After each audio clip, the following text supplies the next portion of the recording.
You already know that you're gonna be making a delicious mashed potato this winter holiday, but I'm gonna show you how to bring it to the next level. What level? 31 Michelin stars. Joël Robuchon's pomme puree is not only known for the potato to butter ratio, but for using a waxy potato, the Ratte. Let's get started.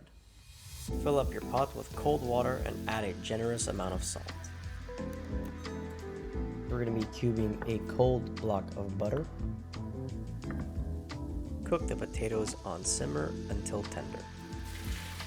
Make sure to peel them while they're still hot. We're not going for traditional today, we're going to be using a ricer, and we're going to heat them back up into a pot to remove any excess moisture before passing them through the temi. We'll then be adding in our butter and our hot milk, using a whisk to incorporate air to ensure fluffy mashed potatoes. And there you have it. Using the Ratte potatoes and equal parts butter, you have your perfect pomme puree or mashed potatoes for the winter holidays. If you enjoyed this video, be sure to give it a like, comment which recipes you'd like to see next, and subscribe to see the next episode.